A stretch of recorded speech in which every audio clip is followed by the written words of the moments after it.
Well, James Avundra joins me now to discuss Spurs a bit more. We heard Miguel talking there, James, about the style of play around De Zerbi and whether he can implement that at Spurs straight away. Are there questions around that? Very much so. It's a very attractive style of play that Roberto De Zerbi likes to play, but it does sometimes take some time to bed in. It's high octane, high possession, high risk, and it is a huge risk for Spurs when there is no margin for error right now. In his last Premier League job at Brighton, we saw how successful he was. He led them to 6th place in his first season in charge. They qualified for European competition for the first time in their history, but it did take a bit of time for his methods to work and for us to see that working on the pitch. Clearly, Tottenham have 7 matches to try to save their season and to remain a Premier League club. And we can look at his first 7 matches in charge of Brighton, and it wasn't until that 6th game at home to Chelsea, a huge 4-1 victory, that we really saw the reward for everything that was put together on the training ground. Clearly, it was a challenging list of fixtures which Roberto De Zerbi had right then, but I don't think Spurs are in a situation where they can afford not to win any of Roberto De Zerbi's first 5 matches in charge. It's a really challenging fixture list Tottenham have at this stage of the season because they've not won the last 13 Premier League matches. But De Zerbi, it does take him some time at a time where Spurs have no time whatsoever. We know the opening game that he'll have in charge will be away at Sunderland next Sunday, live on Sky Sports. So if he comes in now, then there will be that opportunity to work with the players as they return following international duty tomorrow. He'll have around 10 days to work with that playing group and get them ready for that huge fixture. The first home fixture he'd have in charge would be against Brighton. And actually, speaking about some of his previous reigns, sometimes they haven't got off to the best start. At Benevento in Serie A, he didn't win any of his first 9 matches. Clearly, if that sort of run was to continue at Spurs, then Spurs will be playing in the Championship next season. What about Spurs fans being encouraged about what happened at Marseille? Should they look at that and maybe take some inspiration? How did it go from there? It was quite an interesting time at Marseille. Yes, there was success. You could probably make a documentary out of it with all the different storylines and plot lines that were there. In terms of his dismissal there, he left by mutual consent last month after they lost 5-0 to Paris Saint-Germain.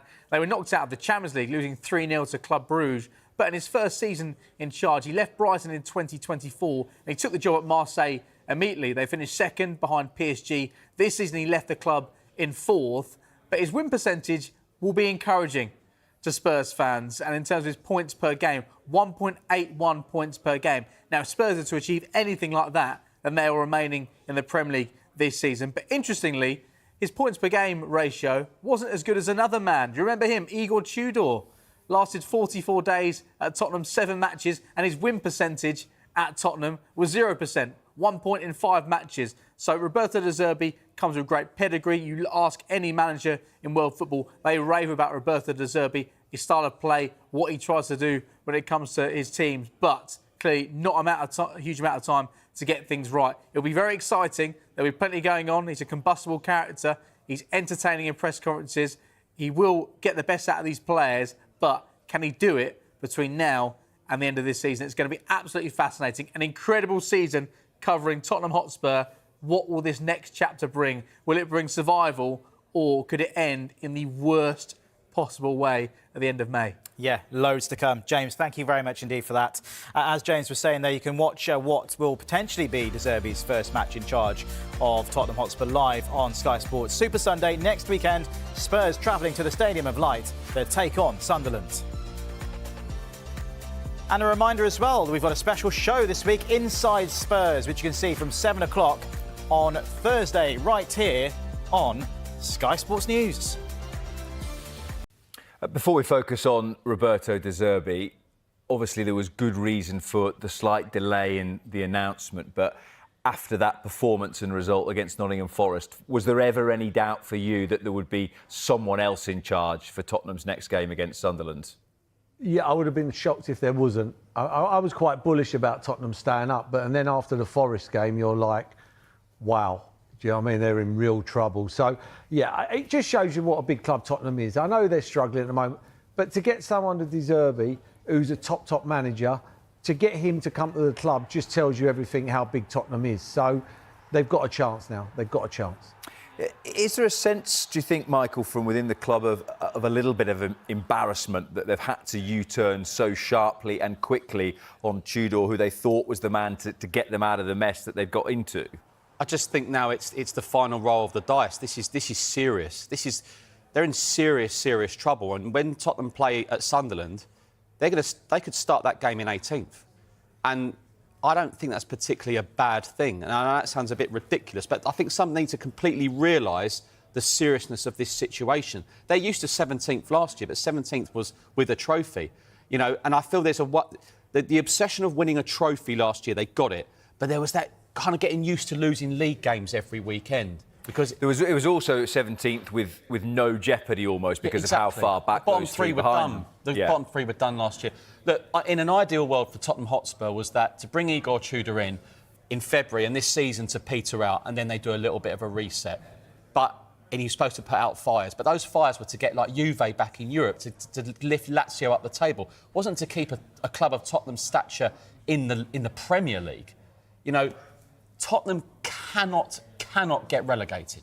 So people saying to me, you know, his bonuses might be big, De Zerbi. Do you know what? I don't care. This club has to stay in the Premier League because the financial implications for Tottenham Hotspur, if they were to go down, it's not just for the next year or two. You're talking, well over 5 years.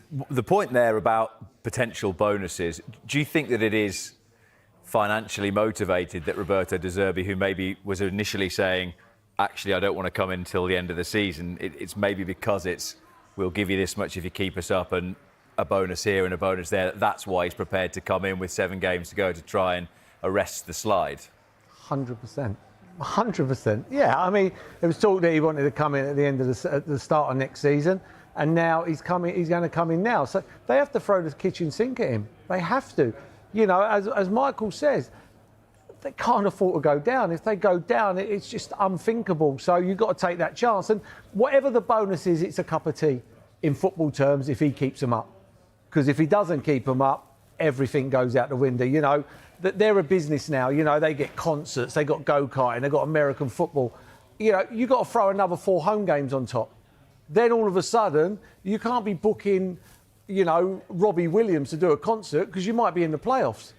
You know, so all this stuff changes now, you know, and it's huge, but it just shows you how big Tottenham are because they can get him. And if they can get him, this lad is a top manager that a lot of clubs would have. They would have him. So, but they've had good managers. They've had very good managers. And look where they are. They're 17th in the league. And Michael says that about when they play Sunderland. The worst thing that could ever happen to them if West Ham beat Wolves. Because when they drop into that bottom 3, it's a different game. Different game then. The pressure is severely on them. They need West Ham not to win that football match. You're right. But my point on it, there's still, I think, the odd player who doesn't really realise the severity. People say to me, you'll be all right. Why? You're Tottenham. But no, it isn't going to keep you up. Yeah. De Zerbi in advanced talks to become Spurs manager. Tottenham Hotspur have entered into advanced talks with Roberto De Zerbi, with the former Brighton manager now willing to take charge immediately, according to sources. Multiple sources had said that while the Italian was open to the head coach role, his preference had been to wait until the end of the season. However, Tottenham are now stepping up their efforts to agree an immediate deal. Talks have been described as positive, with sources indicating they are heading towards a final agreement. It is thought Spurs would be offering the 46-year-old a long-term contract at the club. De Zerbi is available following his exit from Marseille in February. Spurs are 17th in the Premier League, 1 point above the relegation zone, with no league wins in 2026. Interim head coach Igor Tudor left the club by mutual consent on Sunday after just 44 days in charge, with Chief Executive Vinay Venkacham and Sporting Director Johan Langer tasked with appointing his replacement. It is understood Tottenham decided to part ways with interim boss Tudor following last Sunday's 3-0 defeat by Nottingham Forest, but wanted to give the Croat a period of time to mourn the death of his father last weekend. A number of Tottenham supporters groups have voiced their opposition to the prospect of appointing De Zerbi because of his support for former Manchester United striker Mason Greenwood. Greenwood, 24, left Manchester United to join De Zerbi at Marseille in 2023 after charges against him, including attempted rape and assault, were dropped. During his time in the south of France, De Zerbi described Greenwood as a good guy who had paid a heavy price for his past. Proud Lilywhites, Spurs' official LGBTQ+ fans group, said, "When someone in that position publicly defends a player like Mason Greenwood and frames it in a way that downplays the seriousness of what happened, it matters, not just in isolation but in what it signals." Former Nottingham Forest boss Sean Dyche has been considered on a short-term basis. Dyche, who is available after his sacking by Forest in February, has a record of keeping clubs in the Premier League, a relevant trait given Tottenham's relegation fears. However, it is understood Dyche would seek a minimum 18-month contract if he was to replace Tudor, which could prove a stumbling block towards any agreement. Mauricio Pochettino would be the choice of many supporters given his relatively successful previous reign at the club, but his commitments to the USA national team before this summer's World Cup would make such an immediate move extremely difficult. Candidates with Tottenham connections such as Ryan Mason, Harry Redknapp and Tim Sherwood would be open to taking the job on an interim basis until the end of the season, while current player Ben Davies has also been considered as a possible short-term fix. Former Spurs players Glenn Hoddle and Chris Hughton have also been touted as interim appointments. Ex-Monaco head coach Eddie Hutter's name had also been mentioned, but he has appeared to rule himself out of the running.